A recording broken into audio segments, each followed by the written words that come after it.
This video looks at preset values found in an object browser. So preset values consist of one or more pre-configured lists of object values. And these are used to typically configure a SCADA pack at a site or to provide predefined values used when commissioning that site.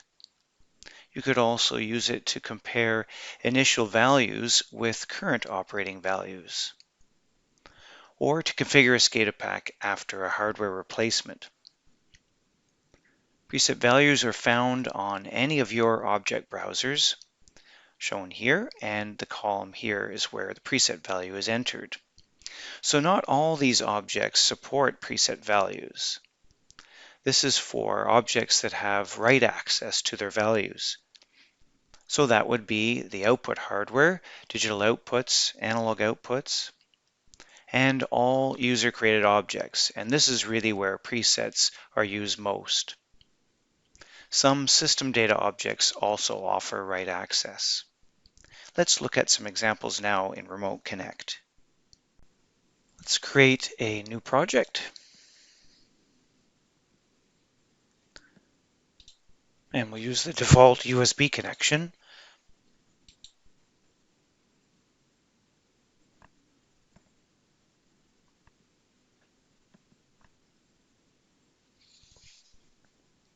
Okay, so under Objects, notice that the Object Configuration window does not show the preset column. Only object browsers have the preset value column here. And the reason will become obvious as we see later in the video, but the advantage of having presets located in object browsers is that it allows you to save different copies of preset values, so different lists. Had we had the preset value in the configuration part with the rest of the properties of your object, you'd only be able to configure one preset value per object. Now, in the default object browser, we can see here that if I double click, say, a digital input, there is no option to enter a preset value. They only apply to the output hardware, as we mentioned. So here's a digital output, and here's the optional preset value. It's Boolean, so the options are 1 or 0. And if we look at analog inputs, also no option for preset, but analog outputs, yes, they do have that. So it's likely or unlikely that you would have a use case that required a preset for output hardware. Digital outputs and analog outputs are typically controlled as a result of some user-written logic. They won't be given preset values. But let's look at a case where we'll use some of the output hardware, mainly because you get to hear it click and you get some feedback when you've controlled outputs. So let's create some object browsers, and we'll call them Plan A. And in Plan A, I'm going to add the first 3 digital outputs and 1 analog output.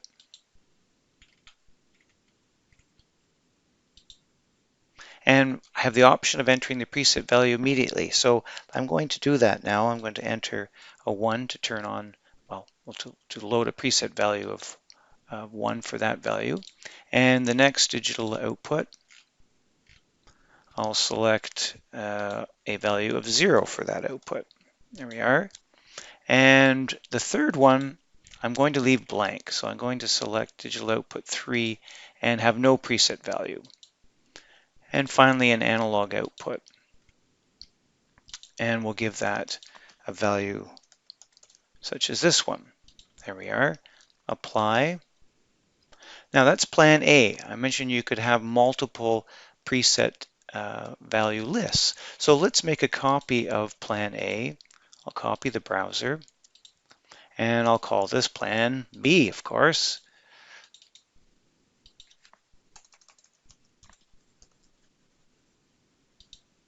But this time, when I edit Plan B, I'll change its presets to something different, just so we can see the example how this works. So I'll change this one to 0 instead of 1, and this one to 1 instead of 0.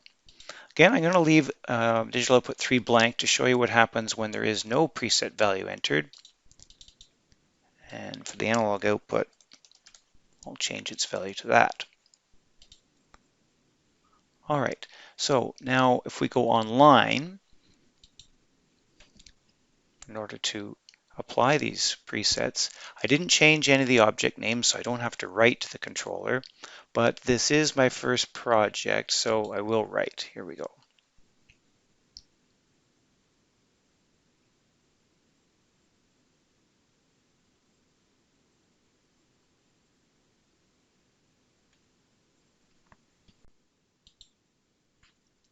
So when we were offline, this is where we configured our two presets in our two object browsers. When you're online, the same object browsers load your presets into the applied value. So what does this mean? Well, if I refresh Plan A, I see that the four objects, their current values are all off. So what we've done with the presets is we've put them in the applied value column ready to write if I wish. So the same with Plan B, if I refresh this one, I still see the current values of 0 here, but a different list of applied values. So if we switch between A and B, we see our two optional sets of presets that can be applied. So if I decide I'd like to write them, it's the same as writing your own applied value in this box, but it's already done for you. So I can write them all. I just heard the click and it's refreshed, but I'll just refresh again. You see now that the applied value matches the current value. If we go over to Plan A though and refresh, we see that Plan B's values are current, but we have a different set if we wish to apply this set. So I can write those instead. I'll write them all. And I just heard the click again. There we have it. So this is again showing the current value versus the applied value, and as we switch between Plan A and Plan B, we get a different set of applied values. Now what happens to this digital output 3? In each case it stays at the value of 0, unchanged. That's exactly what happens. So if you have no value in the applied value, it does not write to it whatsoever. If I wanted to insert a value here now and write it, I'll just write the selected one. Here's the click. And then remove this from there. Remove it actually entirely. Refresh. And write all. It doesn't change the value of the output 3. The same in Plan B. If we refresh, it's still on, and if we write all, refresh, nothing happens to that one. So that's what happens when you leave it blank. Also, you have the option of writing all or just the selected one, as we've seen before with applied values. Let's look at presets with user-created objects now. Return to my configuration window. And under objects, I'm going to create some objects associated with a lift station application.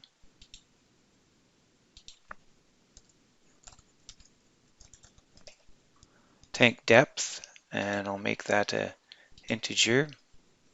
And I'm going to call this in the group site default type A. I'll create another object. We'll call this level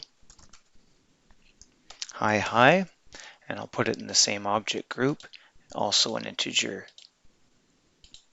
Now, I have a few more levels to create, so instead of typing them in directly, I'm going to copy this object. So I'm going to make 4 more copies of it.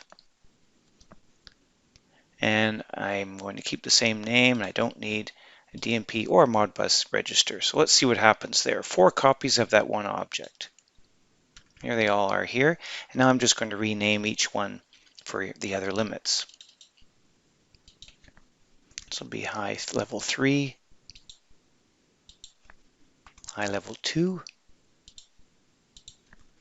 high level 1, and then a low limit for shutting all our pumps off. Looks good. There's all the objects. Now, an object browser. Well, this is pretty easy. They're all part of the same object group, so I'll add a new browser. I'll give it the same name, site default. This will be a site of, say, type A. And all the entries in this will have the same group name that I gave it.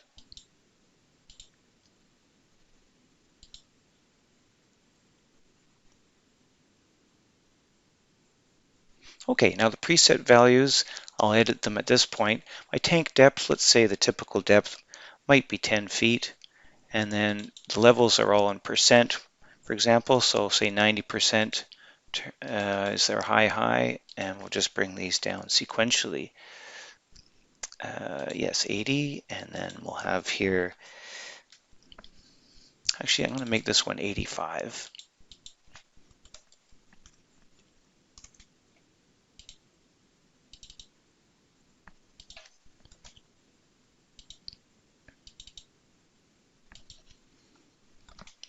$60, and then our low turn-off limit will be at 20%.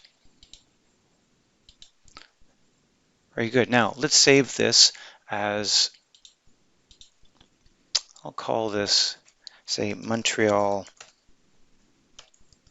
lift stations.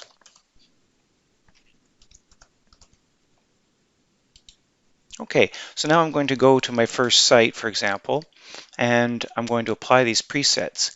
But each site might be slightly different than the default. So here's what I can do. I can make a copy of this browser.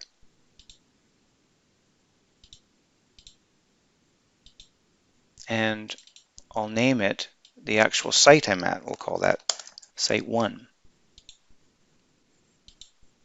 So I'm online, I'm at this particular site. I do need to write down my new objects, so I'll write my project first.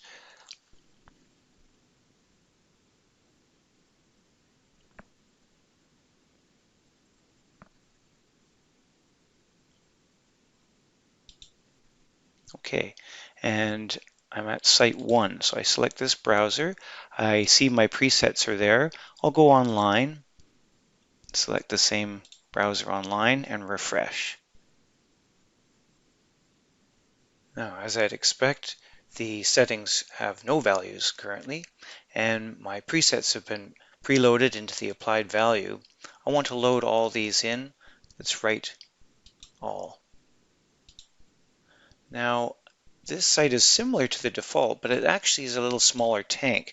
So I need to change this to 9 feet, and it's a little bit, it fills up quite fast. So I'm going to change the set point here to 70 for my high 1. So similar to the default, but a little bit different. So, and then I'll write those, write all. So what I've done here is I've gone to site, I've used the default, but I've tuned it while present to something a little bit different. Well, I can save those settings. They're still different from what I started with. Here's the starting values, and I've tuned them, and they're a little bit different. Well, I can choose this button here to transfer the current values, the tune ones, to the offline browser's preset. So I basically can replace what I had before. So I'll select this. And now we should see the 990, the 70 change here on my presets for Site 1. And there it is. Perfect. So that's now different from the default. So I could then save this to a file called Site 1 for this project, or I could go to the next site and see what we can do here about keeping it all in the same project.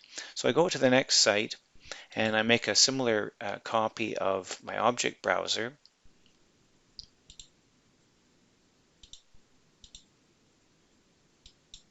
And I'll call this one Site 2.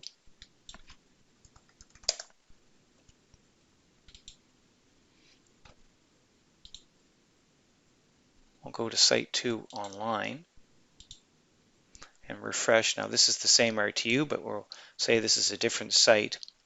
And at this site, it's a little bit, actually it's correct height, it's our depth, it's 10 feet, but it's not that quick filling, I can actually go up a little higher on this one here, perhaps to 83, and this one to 75, something like that, and apply these settings now. So this site 2 has now been tuned, and I can transfer its presets to the original object browser so that I have a copy of what I actually configured at site 2. So we see our 10 and the changes of 83 and 75 on site 2 now. There we go. So saving this as just Montreal lift stations now allows me to have just one project, but the settings saved for each of the sites I've configured. And later, as I expand my network of lift stations, I might have different other defaults for different types of sites. So in this case, perhaps I would have copy this one, and we'd have a different type, perhaps a 2-pump as opposed to a 3-pump system.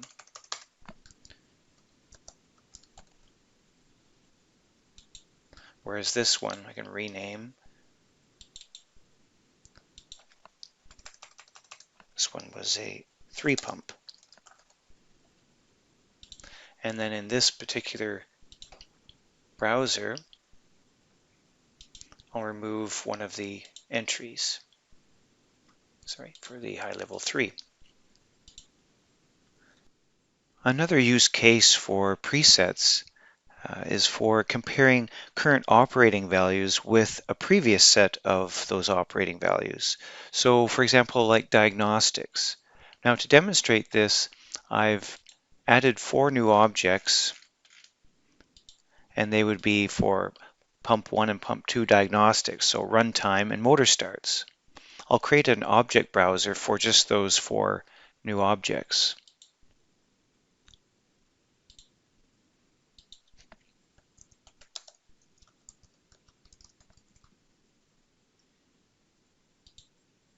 And I've already entered a common group name for all those, pump diagnostics.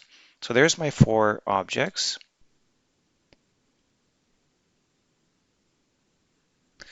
Now online, if I'm at site, say during that first commissioning or configuration of site 1, I may also want to refresh and record the number of motor starts and motor run times at that moment. So I can do that by certainly refreshing the current values, but I can store the current values in that visit in my applied value by transferring the current values to the presets. So before I do that, remember that when I've created this diagnostic, there are no presets. What I'm going to do is actually use it to record the current values. So these values here have now been saved on this particular visit for pump diagnostics.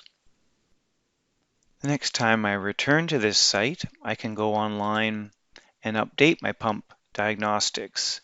I have the record from the last visit, so if I refresh this time, I can compare to the last time and see, okay, I still have a good distribution of run times and motor starts between the 2 pumps. And then I can replace this diagnostic set by selecting transfer current values. And now the current values have been updated in the presets for that object browser. While on site, I could also check that other settings haven't been changed, so I can refresh my configuration points and see that they're the same as well.